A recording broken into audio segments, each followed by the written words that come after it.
The US government has sent over $1 billion of taxpayer money to China and Russia to put cats on treadmills and send gender equality cartoons to China. The pointless projects funded by Americans were uncovered by a top Republican, including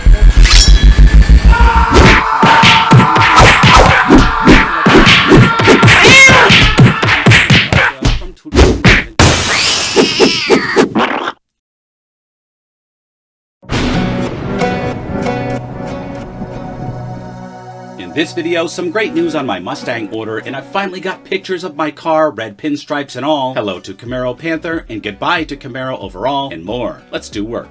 First up, the Camaro is about to take a forever nap. The last Camaro ever just launched. Don't let the door hit your tailpipes on the way out. Commenting on an article from Autoblog, the 2024 Camaro goes out in a grand finale, paying tribute to the Panther codename in a nod to the original 1967 car, whose codename was, you guessed it, Panther. The collector's edition is available on every trim of Camaro, from the V6 LT to the supercharged V8 ZL1. And we start off with Panther black paint. The LT through SS trims all get a gloss metallic finish, whereas the ZL1 gets a matte variant, which is the first factory matte paint offered on Camaro. Black stripes are also added, and black wheels are standard. The LT through SS models have the option of polished forged alloy wheels, and the fender badges incorporate the silhouette of a Panther in the R, and a Panther badge appears on the steering wheel. Other upgrades include 1LE front spoilers on all models. The LT through SS trims get the ZL1 rear spoiler, and the actual ZL1 gets the ZL1 1LE rear wing. Got acronyms? The ZL1 Collector's Edition has a couple of extra special inclusions too. Only 350 of them will be made, all with badges showing the serial number, plus they each come with a matching Shinola Canfield Sport 45mm watch. No pricing was given for the Collector's Edition, but orders open up on June 15th. Anyway, the car is one of their best looking Camaros I've seen. I wish Camaro could have just stayed in the game and developed something that could really compete with Mustangs, but they've never been able to really hang. In my opinion, they got the performance right, with most variants actually being able to outperform some Mustangs, but they just couldn't nail the aesthetics. Even the cool looking ZL1 just looks too Darth Vader-ish, a rated R car's neologism, and while Corvettes are sexy as hell, Camaros just weren't. Don't get me wrong, they're passable, but they don't turn heads except for the ZL1 that looks like a Star Destroyer going by. So farewell last Camaro. Guys, this week's Patriot Award goes to Nevada County Coyote on Instagram, keeping the liberal loons in check. Check him out. Speaking of the looks of my S650, Ford's car configurator still isn't fully up and running. Seriously, Ford, hire a third grader to just upload the pictures for you, or even just draw them with crayons. Anything is better than nothing. We haven't been able to see what the new Shadow Black car looks like with the new red pinstripes and calipers. Until now. Ford authorities snagged some pictures of the Night Pony package, and it turns out it also has my pinstripes and calipers with a fresh coat of Shadow Black paint, as you can see here. The only difference is mine has the GT Performance package, so just paint on with your mind a rear spoiler, 19-inch carbonized wheels, and front tow hooks. I think this looks volcanically hot. I mean, seriously, it looks like Mount Vesuvius just belched up this bodacious black beauty out of the depths of hell, and that's how hot this is. Did I mention it's hot? I can't imagine what the Dark Horse spoiler I'm planning on getting or other PP goodies will look like. I said PP.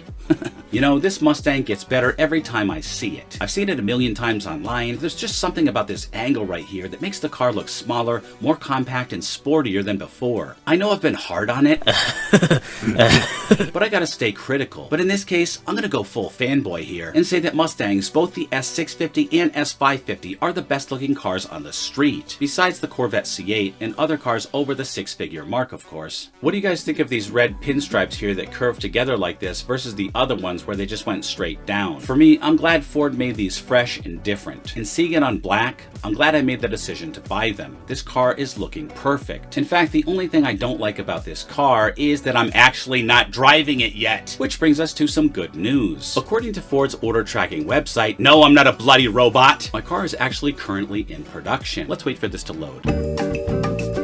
Now, I know cars were delayed until September, but according to this build site, which was just updated yesterday, or the next day for you guys, because it takes so many late nights to edit these videos, so please hit the like and subscribe, and shop my Amazon storefront link below. You guys rock. My build date was supposed to be the week of June 8th, but it's actually been in production for about 2 weeks. Or this site could simply be glitching, but I hesitate to accept that potential reality because the site has been updated for the last 2 weeks in a row. For example, as you can see here, it says in production, and it says last updated posted on June 5th, 2023. Unfortunately, there's no pictures on this site either. I'm excited we got our window sticker here. I know it's only a piece of paper, or digital paper in this case, but it makes me feel ever so closer to wrapping my eager fingers around that manual shift knob and rowing to a symphony of V8 breathtakingness. Another neologism there. Reviewing what I got here, we have the Equipment Group 401A for $2,900, GT Performance Package for $5,000, red calipers with white logo for free, active valve exhaust, because that's what you need to get the quad exhaust and the extra ponies, bringing us to 480 horsepower. We got the over-the-top red racing stripe for $475. I feel Ford could have at least charged $1,000 for this racing stripe, so kudos to them for keeping the price down. I love that this racing stripe is covered under warranty, just in case any bubbles or anything like that arises, like they sometimes do with aftermarket vinyl stripes. We got the Magna-Ride damping system, $1,750, front license plate bracket,